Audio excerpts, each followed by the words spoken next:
So on the previous blot, we had brought that there was a story that Remeir ate a leaf of yerek from Beishan, and Rebbe Paskin, therefore, that Beishan is not part of Eretz Yisrael. There's no chiyuv of Trumas and Maisis, there's no chiyuv of Shvius on Beishan because it's not considered part of Eretz Yisrael. So that's what we're up to now on Zayin Amud Aleph, about 10 lines down.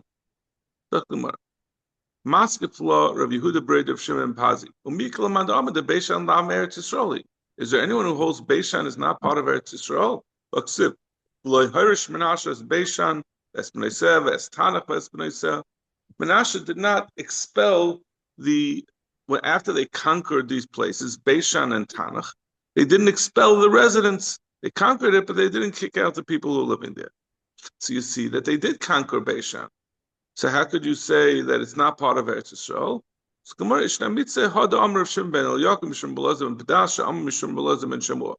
Haba Krochim Kovshim Oile Mitzrayim like Kovshim Oile Babel.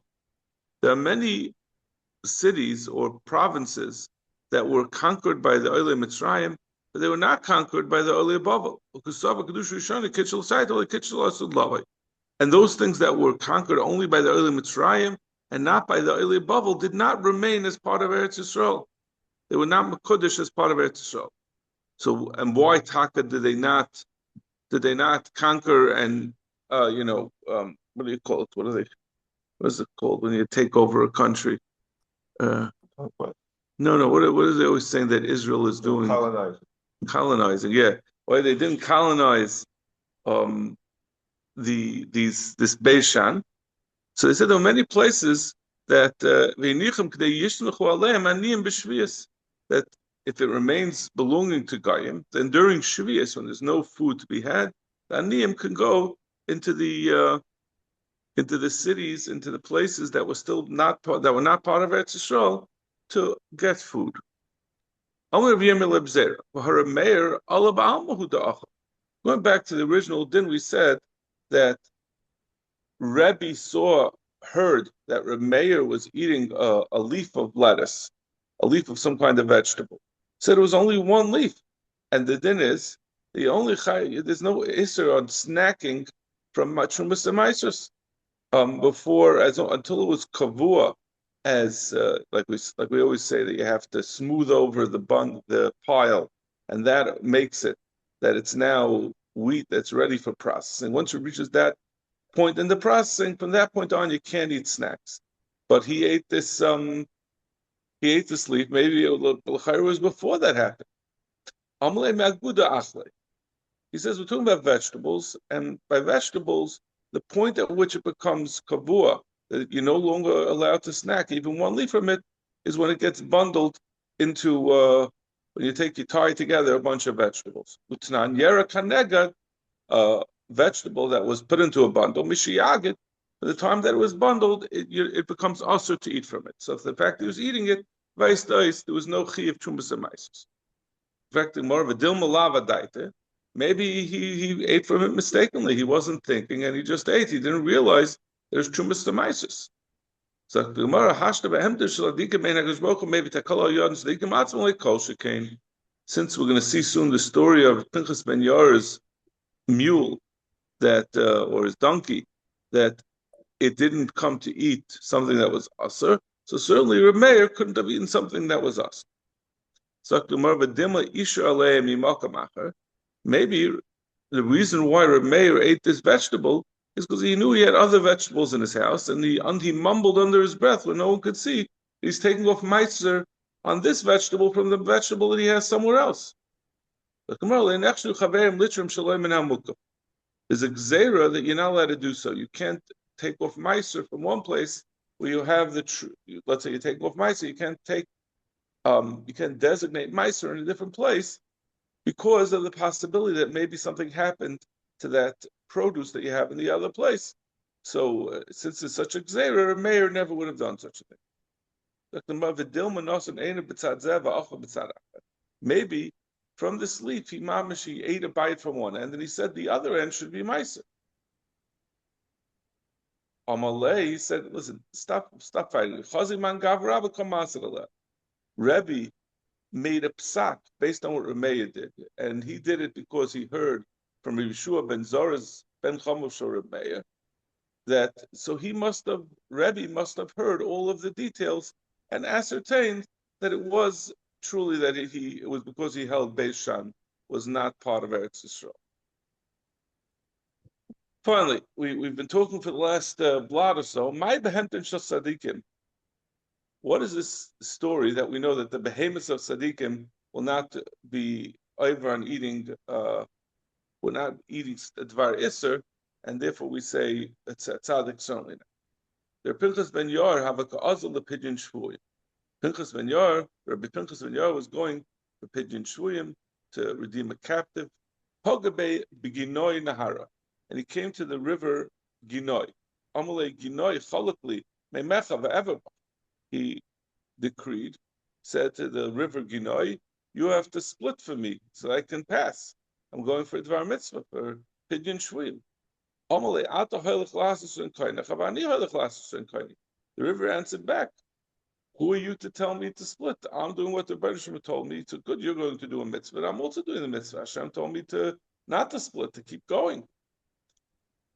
Ata safek oisa safek iata oisa ani vade oisa. You're going to do Pidyon Shvuyim. It might not work out. You're trying, but it might not come to be. I certainly am doing. The Rebbe Shem certainly told me to keep rolling along. Amalei im iata chaylik. Pinchas ben Yair told him, listen, enough with your arguing. If you're not going to split now, I'm going to make a gzeira on you that you shouldn't go forever, that you should just stay in, that this river should dry up. So he says, Pinchas ben Yair told him, listen, you can have all your cheshbonos, but the Rebbe listens, a tzaddik geyser, HaKadosh Baruch Hu mekayim. If I'm going to make a gzeira on you that you should stop, you'll stop. So if I'm telling you to split for me, you should split. So the river splits him. Havahu Gavra, the Hava Da'ari Chiti Lepischa. There was another person who was traveling with Rav Pinchas ben Yair, who was carrying the wheat for his matzah on Pesach. He's going also, he's carrying wheat for a mitzvah. The mitzvah. So Rav Pinchas ben Yair told the river they has to split for this person as well. So they split for him. Avutaya, there was this non-Jewish Arab merchant, the Lava Bahadai, who was traveling with them. He said, you have to split for this one as well, so people won't say that they take people with them and then they leave them behind. That this Arab merchant would be left behind, and it's going to be a Chil Hashem. These two Jews took care of themselves, and they left them high and dry, so to speak. Chalakle, the river split for him as well. Amr of Yosef Kamanovish Gavra mi Moshe v'Shisun Ribuyin. You see how great the Pinchas Yair was, that he was even greater than Moshe Rabbeinu and the 600,000 Yidden. Dilu Hasam Chad Zimna, v'Hachat Plaza Zimna. By the Yidden, the sea split one time, and over here it split 3 times for these 3 different people. So the says they all went through at the same time. They didn't have to split 3 separate times. He said that Pinchas ben Yair was similar to Moshe and the 600,000. Not that he was greater, but that he was equivalent. Pinchas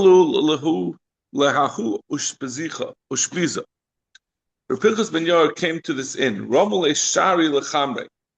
So finally getting to the relevant part of the story.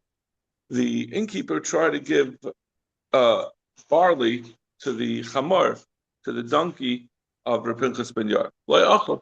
But the donkey refused to eat. Chavtinu, we just started Zayin on the base. Chavtinu, so they went and they sifted the flour to take out any rocks. They thought that it was a finicky donkey and he didn't want to eat. The barley that had impurities in it. Leachal still didn't eat. Nakrinu. They went and they cleaned it out by hand. They took out any pieces of dirt that was in the barley. Leachal still didn't eat. Amlahu. So Pinchas Ben Yair said, "Dimle ma'asr nasrinu." Maybe he was being respectful, but he knew what the story was. He said, "Dimle ma'asr nasrinu." Maybe you neglected to take off trumas and maestros from this barley.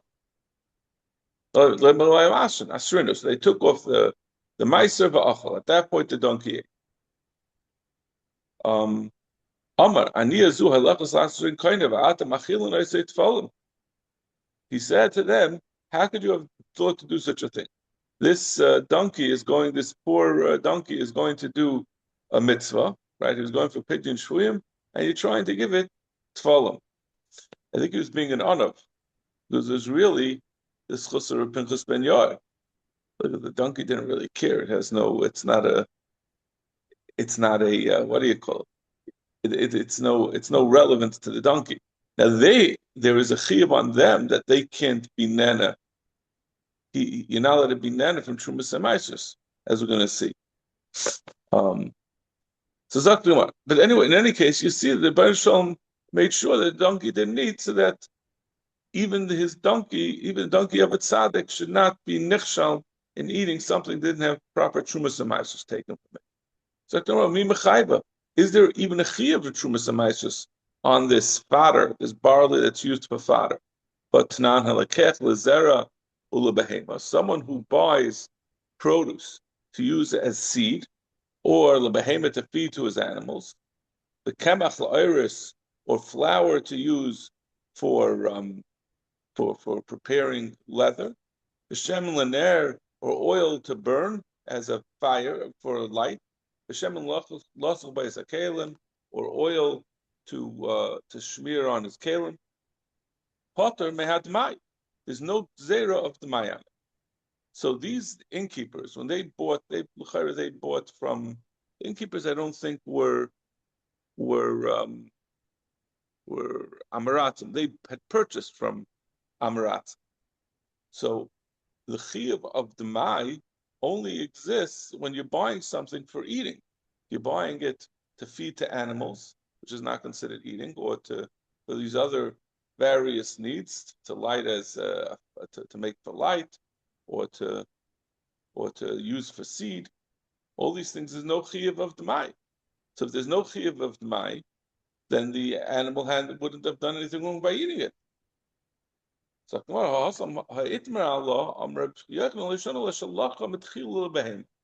that which we say, there's a tour on the Isser Demai, if something was bought not for eating but for some other purpose, that's only if it was purchased with that in mind from the beginning.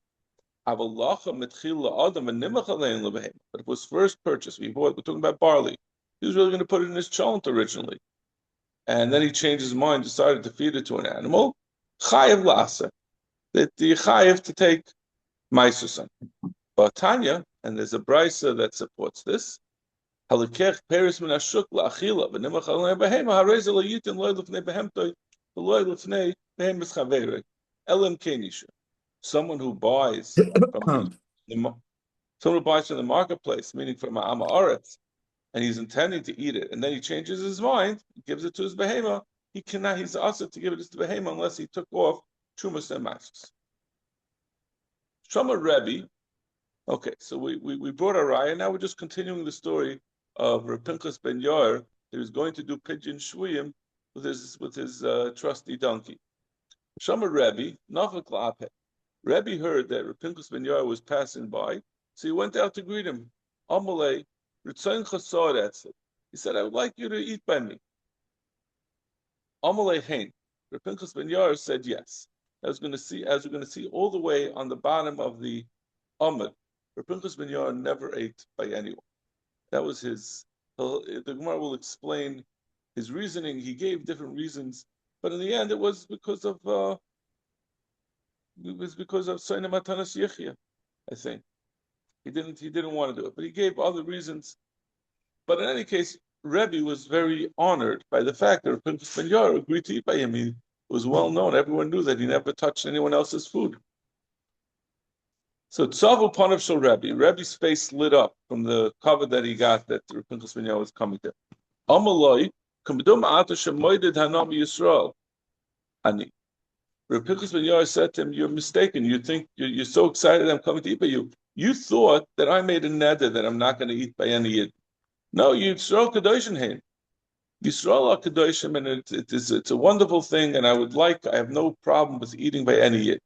However, Yesh Roitze ve'ein loy, yesh loy ve'ein roitze. There are people that want to have me, but they really can't afford it. And there are people who want to have me that have, but they're not really interested, but they feel like obligated. So this was his contention. He was saying, this is the reason why I don't really want to eat by anyone. He's saying this is the reason why you shouldn't eat by someone who doesn't really want you, who can't afford it. Don't eat Don't eat the bread of someone who's a ra'ayin, who's a miser.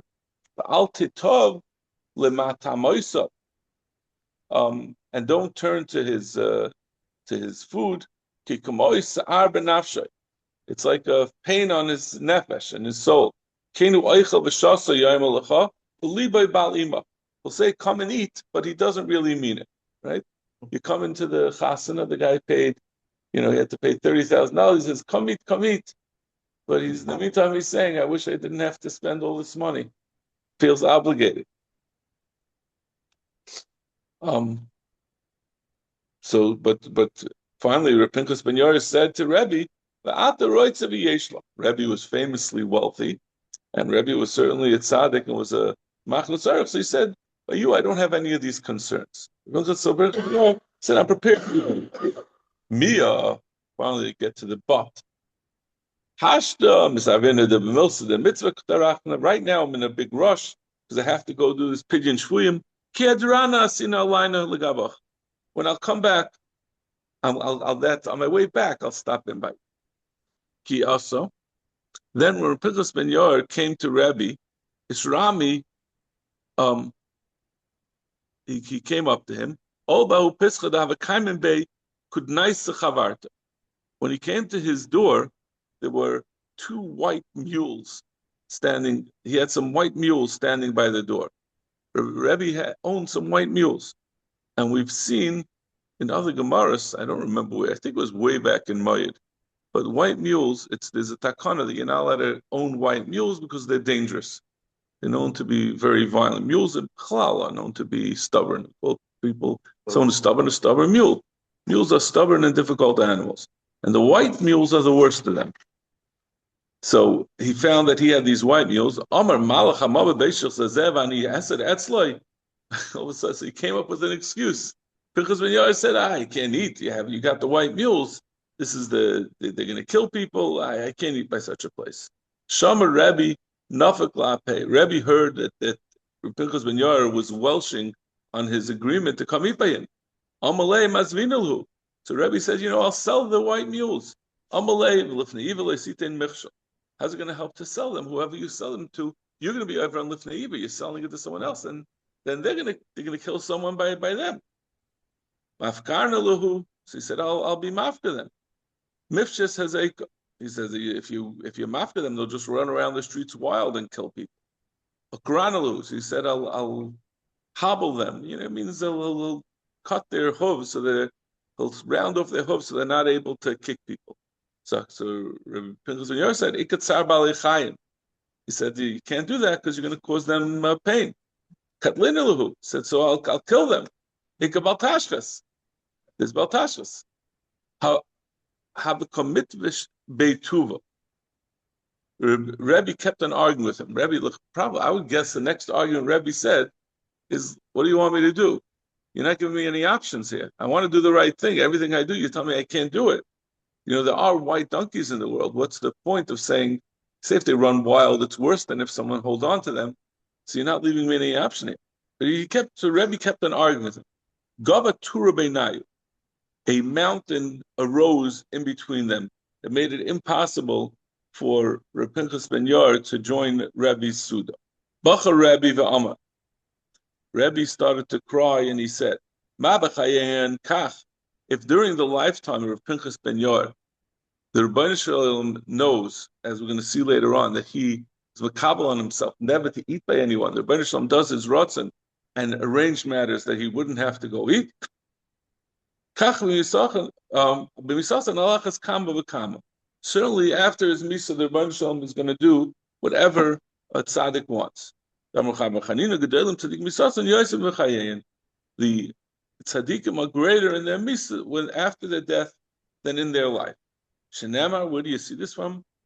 Ish, they were burying a man. They saw the enemy troops approaching. So because of their rush, because they saw they were about to be overrun, they threw the corpse into the burial place, into the grave of Elisha. And then what happened was this corpse touched the bones of Elisha.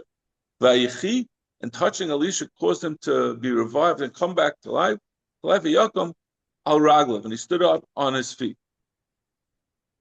So you see that Elisha in his death was able to be Mechayim Mason. So you see how great tzaddikim are during Misa.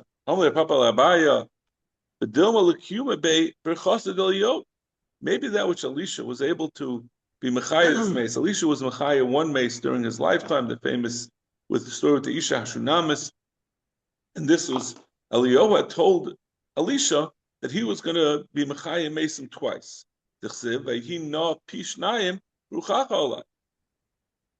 Eliyahu said to Elisha that you're going to have double the ruach, the spiritual kayach that I have. So maybe this that he was Mechayim Mason b'misasa is not that his misa is so strong that just by touching someone he's Mechayim Mason, rather than when he was alive it took a whole process. But maybe just because this wasn't really his kayach, it was the kayach of the bracha from his Rebbe, from Eliyahu. Amalei ihachi hainu tanya uraglav amad lebeis halach.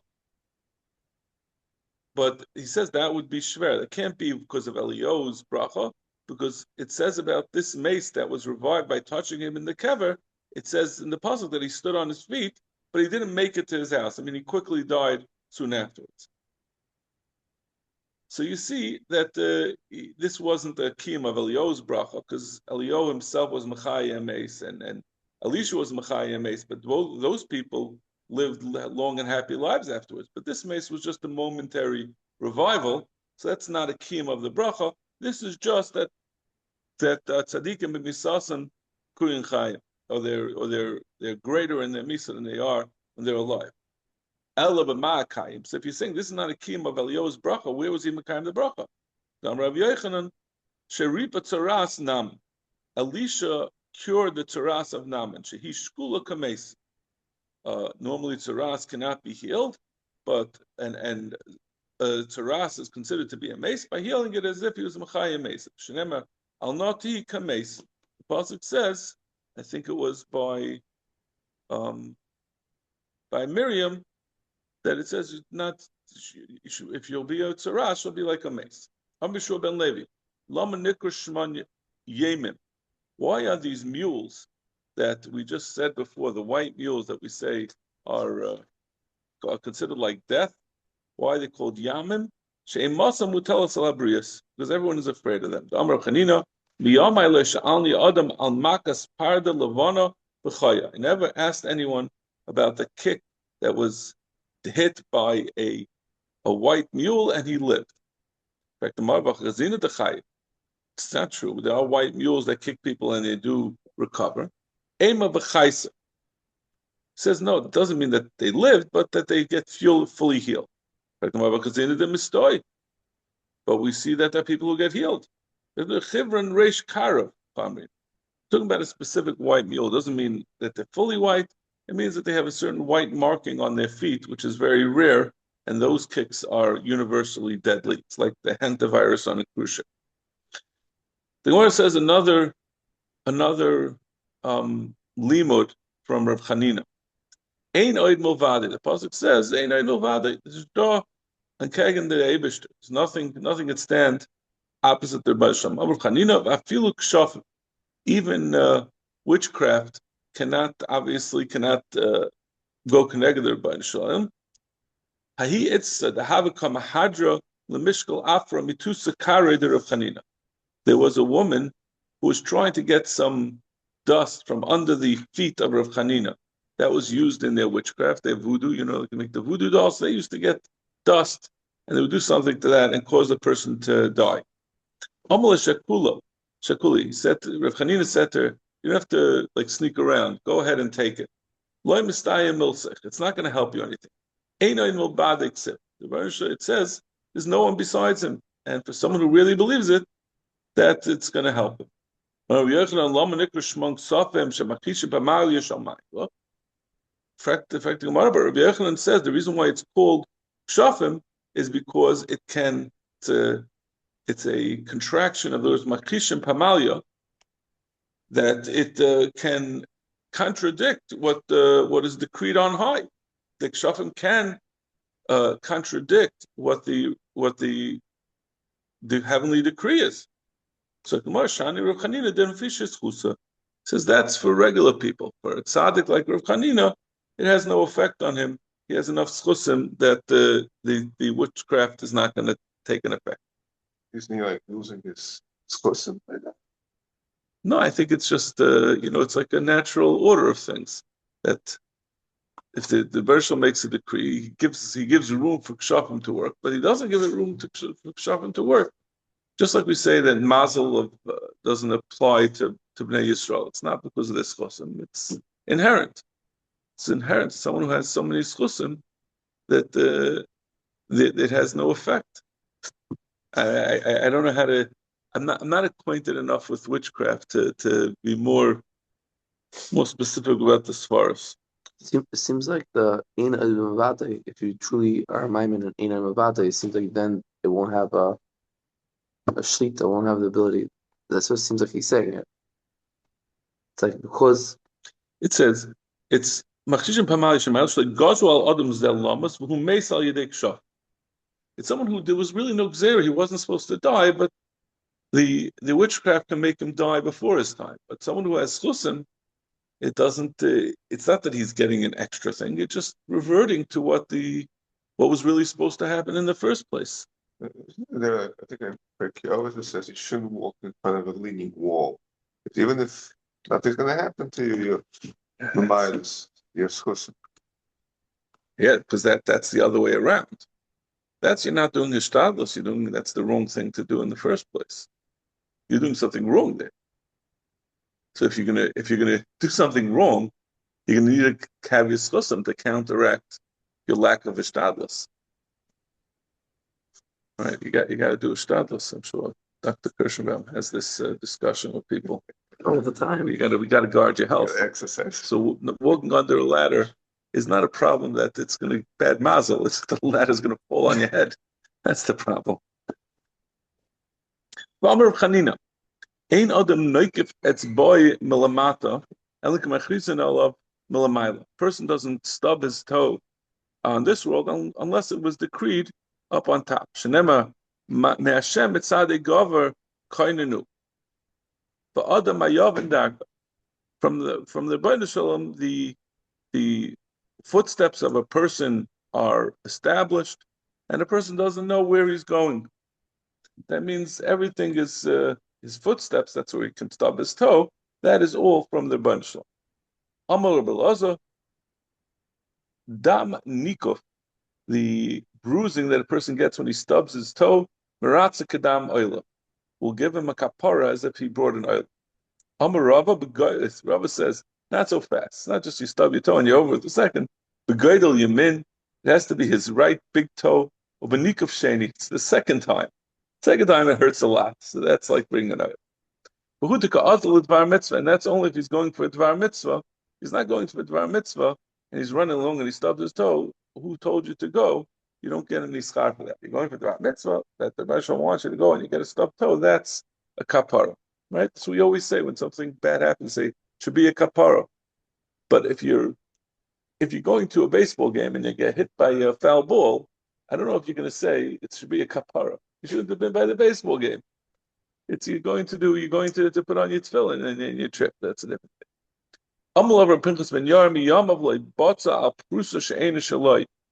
This is back to what we had said before. Pinchas ben Yair never would eat by anyone else's meal. It says in all of his days, he never ate from anything that came from anyone else. And when from the time he turned 13, he didn't take from his father. He was a big Soina Matanas Yichya. I don't think it was because of kashrus. I think it was he felt it's better not to take. Okay, we're going to start tomorrow. I'm not going to subject you at this time to tzaras. We're going to talk a little bit about different types of tzaras. Yeah. Lucy always notes that I rushed the last couple of lines. Now, I know you might want me to rush through the tzaras, but I'm not going to do it. All right, thank you. Have a great day.